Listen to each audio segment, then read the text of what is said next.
त्या सुशिक्षित विद्यार्थ्यांचे गुन्हे या प्रशासनाने माघार घ्यावे, या सरकारने माघार घ्यावे। तसेच या आंदोलनामध्ये शहीद झालेला आमचा सगळ्यांचा बंधू शहीद सोमनाथ सूर्यवंशी या आंदोलकाच्या घरी सरकारी एक नोकरी भेटावी यासाठी लोकनेते विजय वाकडे साहेब हे सुद्धा या आंदोलनामुळेच त्यांच्यावर दबाव आल्यामुळे त्यांची प्रकृती खराब झाली आणि त्यांचा मृत्यू या आंदोलनामुळेच झाला। याचा जबाबदार पण सरकार आहे, त्यांच्या घरी पण सरकारी नोकरी देऊन त्यांना न्याय द्यावा या भूमिकेसाठी। आणि जे काही दोषी पोलीस अधिकारी आहेत ज्यांच्या आदेशामुळे या आंदोलनातील भीमसैनिकांवर तरुणींवर खोटे गुन्हे दाखल केले, कोमिंग ऑपरेशन केले, त्या पोलीस अधिकाऱ्यांना तात्काळ निलंबित करून बडतर्फ करून त्यांच्यावर 302 मनुष्यवधाचा गुन्हा दाखल करावा या मागणीसाठी आपण सर्व परभणी जिल्ह्यातील आंबेडकर चळवळीतील भीमसैनिक माता भगिनी तरुणी उपस्थित आहोत। याच आपल्या आंदोलनाला पाठिंबा देण्यासाठी व धरणे आंदोलनामध्ये आपली भूमिका मांडण्यासाठी दीपकभाई केदार या ठिकाणी उपस्थित आहेत। विनोद भाऊ, दुसरं कोण बोलणार आहे? बोल भाऊ।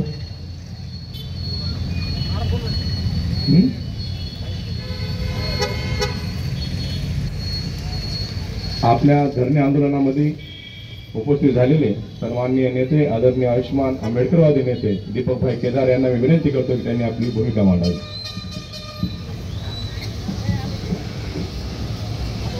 महामानव डॉक्टर बाबासाहेब आंबेडकर यांना अभिवादन करून उपस्थित सर्वांना जय भीम करतो। आणि ज्या लढाऊ भीमसैनिकांनी हे आंदोलन सुरू केलंय त्या सर्वांना सुद्धा मी या माध्यमातून जय भीम करतो। या परभणीच्या घटनेने फक्त महाराष्ट्र नाही, देश नाही तर जग खडबडून जागा झालंय। संविधानाकडे जर वाकड्या नजरेने बघितलं तर काय होऊ शकतं हे या परभणीने दाखवलं। आणि म्हणून याच्यानंतर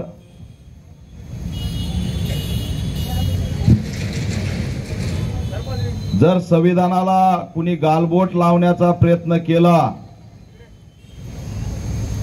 तर परभणी पॅटर्न काय असतो हे परभणीच्या जिगरबाज भीमसैनिकांनी दाखवून दिलं। त्याबद्दल मी त्यांना जय भीम करतो। बलिदान गेलं तरी, लाट्या काट्या खाल्ल्या तरी असा रडणारा एकही भीमसैनिक मला दिसला नाही। त्या ठिकाणी आमच्या बापांनी लिहिलेल्या संविधानाला जर टार्गेट केलं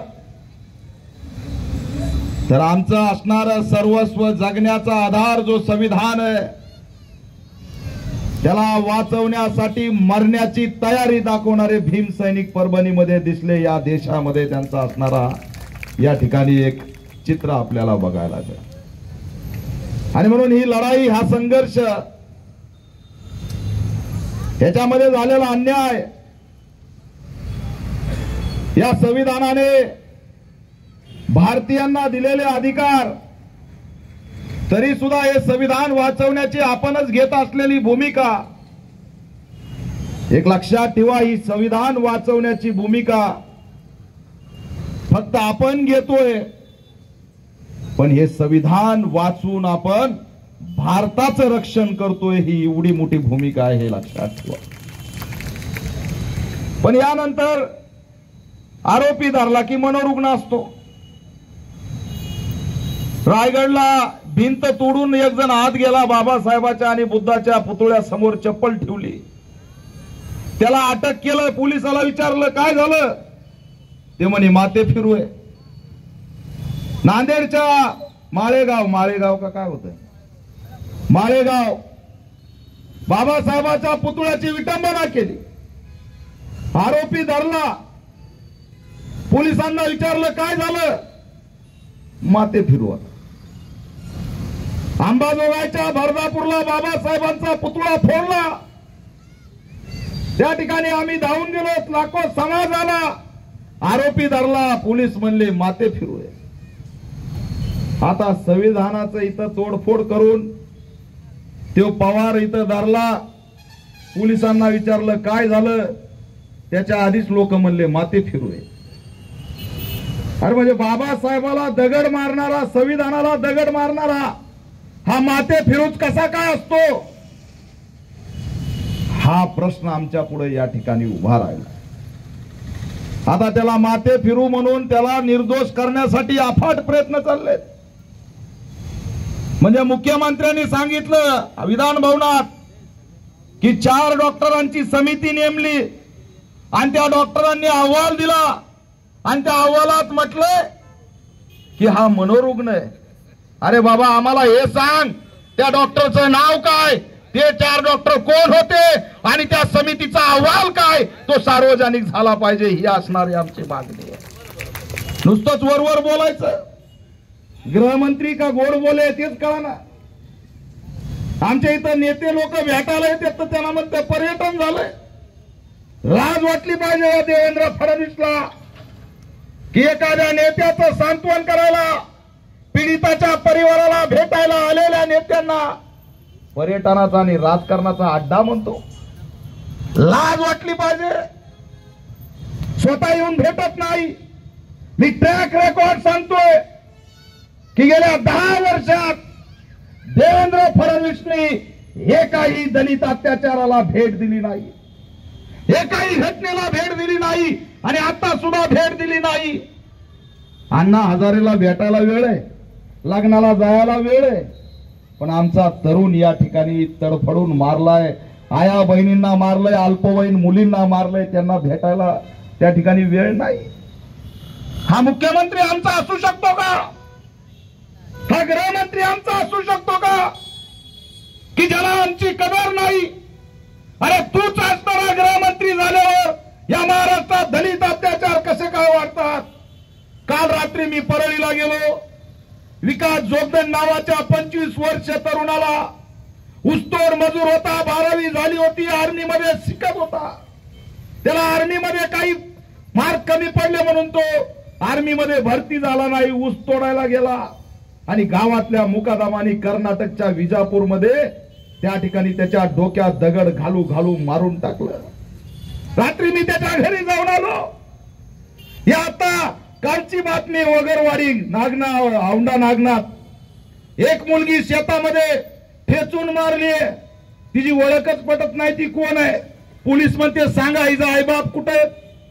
हा महाराज काल कल्याणला अल्पवयीन मुलीवरती बलात्कार करून त्या गवळीने त्या ठिकाणी तिचं हत्याकांड केलं. हा महाराष्ट्र आहे. सगळ्या महाराष्ट्रभर आमचे मुर्दे पडतायत, कुणीच सुरक्षित नाही. आणि हा असणारा गृहमंत्री, मुख्यमंत्री आम्हाला न्याय द्यायला तयार नाही, पीडित कुटुंबाला भेटायला तयार नाही.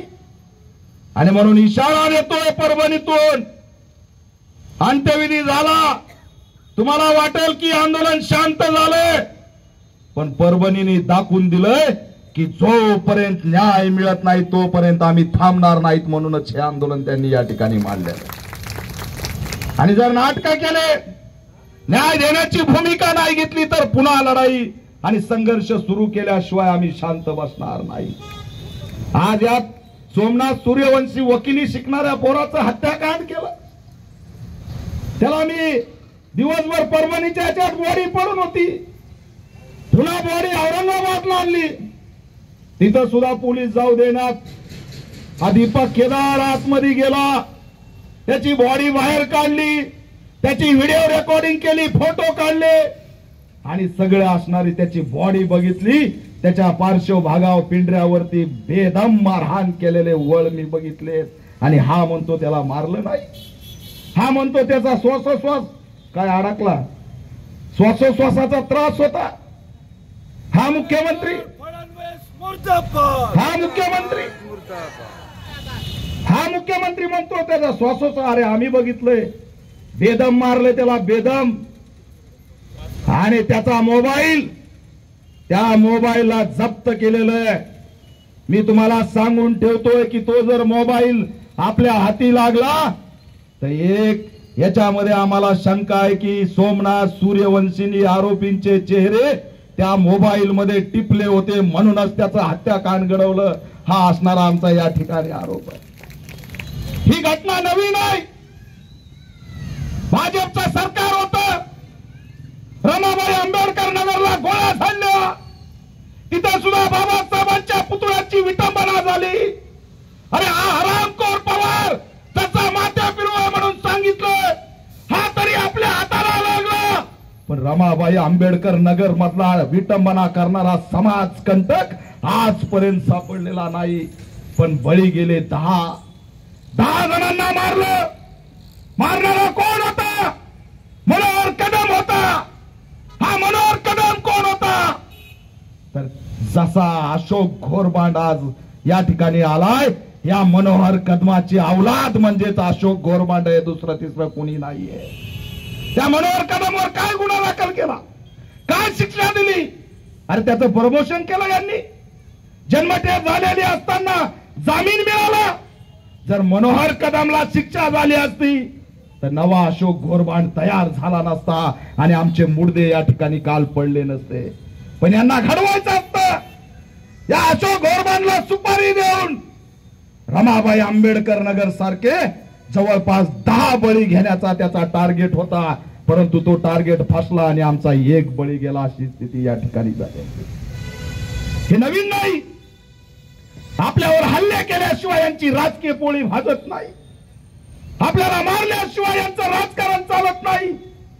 आणि आपल्याला असणार इथं त्रास दिल्याशिवाय त्यांना पुढे जाता येत नाही, अशी स्थिती या ठिकाणी झालेली. भेटी झाल्या, अनेक नेते आले, त्यांचा आम्ही आभार व्यक्त करतो की आमचा मुद्दा देशव्यापी करण्यासाठी आपण मदत केली. आम्ही त्यांना स्वागत करतो. पण एक सुद्धा पत्र आमच्या हातात नाही, ना जिल्हा अधिकाऱ्याचं, ना एसपीचे, ना मुख्यमंत्र्याचे, ना उपमुख्यमंत्र्याचे. आणि एकाही पत्रामध्ये आम्हाला एक लाईन लिहिलेली नाही की आम्ही अशोक घोरबांडवर गुन्हा दाखल केलाय, असं नाही. किती मदत केली असंही नाही. काय न्याय दिलाय असंही नाही. आमच्यावरचे गुन्हे मागे घेतलेत का त्याचाही उल्लेख नाही. आमच्या भरपाईचं काय त्याचाही उल्लेख नाही. आमच्यावर झालेल्या अत्याचाराचं काय त्याचाही उल्लेख नाही. भेटी देतात, मीडियामध्ये बाईट देतात, निघून जातात, पण पत्र कुठे? आणि म्हणून आपल्याला व्यापक लढा लढावा लागेल, त्याशिवाय आपल्याला न्याय मिळणार नाही. अन्यथा आपल्याला या ठिकाणी आपला घात झाल्याशिवाय राहणार नाही. आणि म्हणून हे आंदोलन अतिशय महत्वाचं आहे मित्रांनो. सोमनाथ सूर्यवंशी सारखे योद्धे, विजय बाबा वाकोडेंसारखे पॅंथर हे येणाऱ्या पिढ्यांसाठी एक भीम योद्धे म्हणून या ठिकाणी जाहीर झाल्याशिवाय राहणार नाही. त्यांचा लढा आजर अमर झाल्याशिवाय राहणार नाही. आणि म्हणून आजच आम्ही परभणीत भूमिका जाहीर केली आहे की या ठिकाणी येणाऱ्या पिढीला संविधान वाचवण्यासाठी गेलेल्या बलिदानाची जाणीव झाली पाहिजे. येणाऱ्या पिढीला हा संविधान वाचवण्याचा लढा या ठिकाणी समजला पाहिजे. आणि म्हणून परभणीच्या रेल्वे स्टेशनला संविधान रक्षक विजय बाबा वाकोडे यांचं नाव देण्यात यावं, ही सुद्धा आम्ही भूमिका या ठिकाणी आज मांडतो. शहीद विजय बाबा वाकोडे असतील, शहीद सोमनाथ सूर्यवंशी असेल, या दोघांचं सुद्धा एक एकत्रितपणे स्मारक या परभणीमध्ये झालं पाहिजे. आणि संविधानासाठी दिलेलं बलिदान पिढ्यानं पिढ्या या ठिकाणी आपल्या पिढ्यांनी वाचलं पाहिजे. त्यासाठी सुद्धा आम्ही या ठिकाणी भूमिका जाहीर केलेली आहे. ही लढाई आपल्याला लढावं लागेल, आपल्याला पुढे जावं लागेल, या कुटुंबाला साथ द्यावी लागेल, जे अटक झाले त्यांना न्याय द्यावा लागेल. मला कमाल वाटते, अशा आंदोलन सुरू होते, त्यांच्या मंचावर 6 न्यायाधीश, 4 मंत्री, आणि तिथंच निकाल. सांगा रे बाबा, याच्यात बसतंय का, त्याच्यात बसतंय का, हे होतंय का, असं आमच्या सोबत होतंय का? आलंय का कुणी इथं की बाबा सांगा तुमचा न्याय कसा पाहिजे, कशात बसतोय, कोणत्या तरतुदीत बसतोय, असं होतंय का? यामुळे अन्यायकारी व्यवस्था आपल्याला न्याय देणार नाही. तर या ठिकाणी म्हणून बाबासाहेब म्हटले होते की संघर्षाशिवाय आपल्याला काहीच मिळणार नाही. हा संघर्षाचा लढा आपल्याला तेवत ठेवावा लागेल, त्याशिवाय आपल्याला आता या ठिकाणी पर्याय राहिलेला नाही. आणि म्हणून परभणीचं हे आंदोलन जे सुरू आहे, असंच आंदोलन तमाम महाराष्ट्रातल्या भीमसैनिकांना आव्हान करतोय की एक आंदोलन करून हे जे प्रमुख केंद्र आपण परभणी ठरवा आणि या प्रमुख केंद्राच्या माध्यमातून राज्यात, जिल्ह्यात आणि तालुक्यात असंच सोमनाथ सूर्यवंशी यांच्या न्यायासाठी आंदोलन सुरू करावं असं आव्हान मी आज या परभणीच्या माध्यमातून जाहीर करतोय. 36 जिल्ह्यामध्ये अशाच प्रकारचं आंदोलन झालं पाहिजे. विभागीय आयुक्त कार्यालयावरती अशाच प्रकारचं आंदोलन झालं पाहिजे. तालुक्याच्या तहसीलवरती अशाच प्रकारचं आंदोलन चालू झालं पाहिजे आणि ही व्यापक राज्याचा लढा वाढवत गेलं पाहिजे, तरच आपल्याला या ठिकाणी न्याय मिळणार आहे आणि ही लढाई आपल्याला आपल्या बाजूनी घेता येणार आहे. आणि म्हणून या लढ्याला ज्यांनी पुढं आणलंय त्या सगळ्यांना मी जय भीम करतो. तुम्हाला माहित आहे, कोम्बिंग सुरू झाली आणि मी तेव्हाच लगे व्हिडिओ व्हायरल केला की कोम्बिंग करू नका. मी या ठिकाणी भेट सुद्धा दिली, भेमनगरला दिली, प्रियदर्शनी नगरला दिली, तिथल्या व्यथा समजून घेतल्या. समाज बांधवाला त्यांच्या जखमा ताज्या होत्या, त्या जखमा सुद्धा आम्ही बघितल्या. त्याच्यामुळे या ठिकाणचा अशोक घोरबांड व्यवस्था वाचविल, पण मी चॅलेंज देतोय, पॅन्थर म्हणून चॅलेंज देतोय. पुन्हा जर खुर्चीवर याला कुणी बसवलं तर त्या ठिकाणी पॅन्थर काय असतो हा दाखवल्याशिवाय आम्ही शांत बसणार नाही, हा इशारा इथून देतो. अटक झाले पाहिजे ते पिल्लावर, यांना अटक केलं पाहिजे. अरे काय गुन्हा होता आमच्या तुटून मारहाण केली, मारले, लहान लेकरांना मारलं, घरं तोडले, लाटांनी तोडले. बरं, मुख्यमंत्री म्हणतोय मारहाण झालीच नाही, मुख्यमंत्री म्हणतो कोम्बिंग झाली नाही, आणि दुसरीकडे मुख्यमंत्री म्हणतोय अशोक घोरबांडनी बळाचा वापर केला. पाहत आहे, एकीकडे म्हणायचं कोम्बिंग झाली नाही आणि त्यांच्या दुसऱ्या स्टेटमेंटला विधान भवनात म्हणतात की त्या घोरबांडनी अतिबळाचा वापर केला.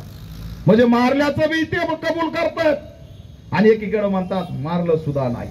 म्हणजे हे दिशाभूल करण्याचा प्रयत्न आहे. हा पवार वाचवण्यासाठी एक काल डॉक्टर आणली अकोल्यावरून, ती टीव्हीला दिसली, तिचं नाव सुद्धा केळकर आहे. आता ती म्हणायला लागली तो खरंच मनोरुग्ण आहे, माझ्या दवाखान्यात ऍडमिट होता. आता एवढ्या दिवस ही बाई कुठं होती? म्हणजे आमचे मुडदे पडायला लागले तर ह्याला वाचवण्यासाठी डॉक्टर पैदा करायला लागले. तो राजकारणावरच बोलत होता, तो येड्यासारखाच करीत होता, तो सतत राजकीय बोलायचा. हे तुला सांगितल्याशिवाय ती बोलत नाही. या अकोल्याच्या डॉक्टरचा बोलविता धनी कोण आहे आम्हाला माहित आहे, केस कोण दाबायचा प्रयत्न करतोय हे आम्हाला माहित आहे. हा ते मनोरुग्ण होता, तुझ्याकडे आला होता, एवढी माहिती दे. तिथं विटंबना झाली, त्याच्यावर बोलायची गरज काय नाही. त्याने विटंबना केली, शांतता राखा, तो वेडा आहे, हे आम्हाला चालणार नाही. केळकर मॅडम हा वेडा नाही. जेव्हा आमचे पोरं नांदेडच्या हॉस्पिटलमध्ये घुसले आणि त्याला असा इशारा केला 1 2 3 4 5 पटकन बाबासाहेबाच्या पाया पडला. ह्यो काय येडा आहे काय? येडा आहे का? याला हे कळतं आणि येडा आहे का ह्यो? फार वाकून पाया पडतो. आणि का ऍडमिट केलं म्हणून पोलीस सांगतात आम्हाला, त्याच्या 2-4 बरगड्या मोडल्यात. आणि मी फोटोज बघत होतो, फार वाकलाय, बरगड्याला काही त्रास झाला नाही. म्हणजे ज्या हरामखोरांनी दंगल घडवली त्याला व्हीआयपी ट्रीटमेंट, त्याच्या अंगावर लाल रंगाची ती रग, थंडी वाजू नये म्हणून. अरे पोलीस आहेत का कोण आहेत?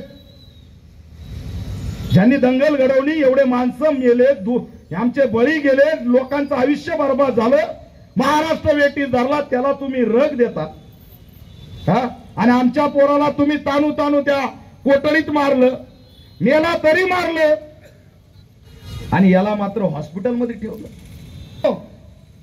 का बरं त्याचा श्वासोश्वास दबत नाही? का बरं त्याला अटॅक येत नाही? अटॅक आमच्याच लोकांना येतो. हे सगळं नाटक आहे, हा पाठवलेला आहे. आता मी नाव घेतलं तर मीडियावाल्यांनी बातमीच उडवली, कुणी केलं म्हणल्यावर. मी म्हणलं होतं बाबा मंत्रीपद मिळणार, मिळालंच, शपथच घेतली. तिकडं परळीला गेलो, त्या संतोष देशमुखला भेटायला, त्याच्या परिवाराला. तिथं मागणी आहे की त्याला मंत्रीपद देऊ नका, पण परभणीत तशी मागणी नाही की हिताला कायदा सुव्यवस्था बिघडलाय, कुणाला मंत्रीपद देऊ नका. त्यांना तर बासिंग आहे. हे सुनियोजितपणे कट केला आणि आमचा असणारा घातपात या ठिकाणी झालेला आहे. आम्हाला न्याय मिळालेला नाही आणि जोपर्यंत न्याय मिळत नाही ते शांत बसणार नाही. आमच्या या निवेदनातल्या मागण्या महत्वाच्या आहेत. या सगळ्या मागण्या राज्य सरकारने या ठिकाणी मान्य केल्या पाहिजे. हे गुन्हे माघारी घेतले पाहिजेत. या बाकी आंदोलनात 307 सारखे गुन्हे लागलेत, अटक सुद्धा नाही, अटक सुद्धा नाही. अरे आमचे वाकोडे दादा शांतता राखत होते. हे इथं बसलेले कार्यकर्ते, सगळेच कार्यकर्ते शांतता राखत होते. त्यांचा व्हिडिओ दाखवा एखादा की त्यांनी आक्रमक स्टेटमेंट केलंय, दगड मारा म्हणलेत, गाड्या फोडल्यात, एखादा फोटो दाखवा. त्या सगळ्या नेत्याचं नाव तुम्ही 1 नंबर पासून घेतलं. तुमचा हल्ला समाजावर तर होताच, पण आंबेडकरी चळवळीवर सुद्धा होता. म्हणून तुम्ही असणारा आमचा नेता आमच्यातून हिरावून घेतलाय. वाकोडे दादा अटॅकनी मेले नाहीत. वाकोडे दादांना या ठिकाणी, या व्यवस्थेने, या परभणीच्या पोलिसांनी कृत्रिम त्यांचं नैसर्गिक हत्याकांड घडलंय की त्याच्यावर आम्ही बोट सुद्धा उचलू दाखवू शकत नाहीत. अशा पद्धतीने कट रचून हे हत्याकांड झालेलं एवढेच लक्षात ठेवा.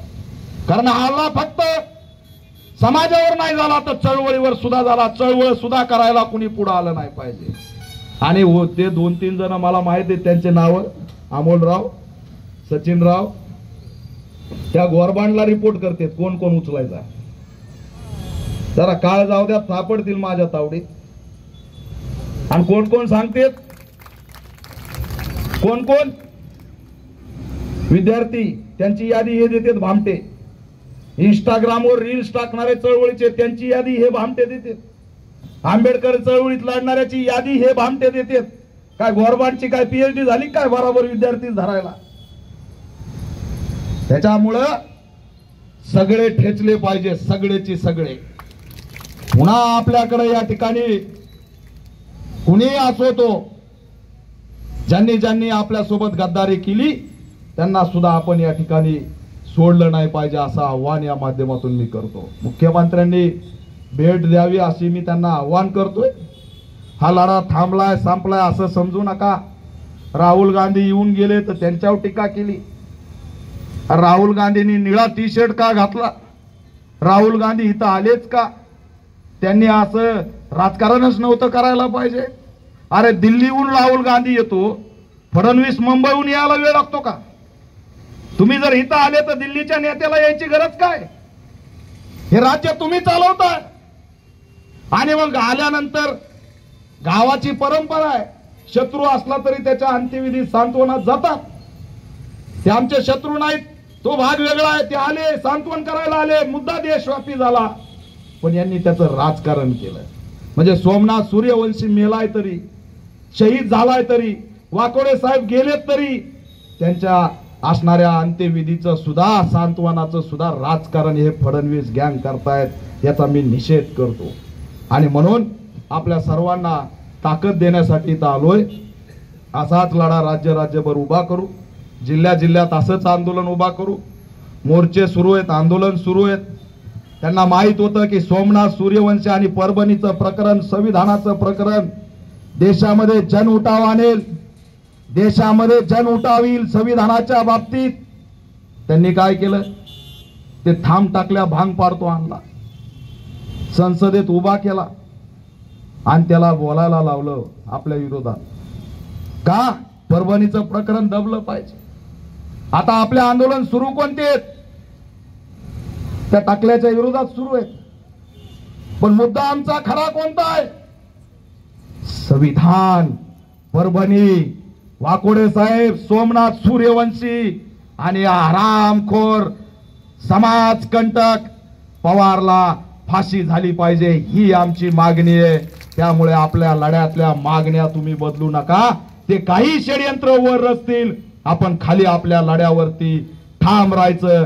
हा माते फिरू नाही, हा माते फिरू नव्हता, हा वेडा नाही, हा वेडा नव्हता, तर हा पवार आतंकवादी होता आणि आतंकवादी दहशतवाद्याला गोळ्या घातल्या पाहिजेत, हे सुद्धा या माध्यमातून मी या व्यवस्थेला सांगतोय. जर का यातल्या आरोपींना कारवाई झाली नाही तर हा लढा आणखी तीव्र झाल्याशिवाय आता राहणार नाही.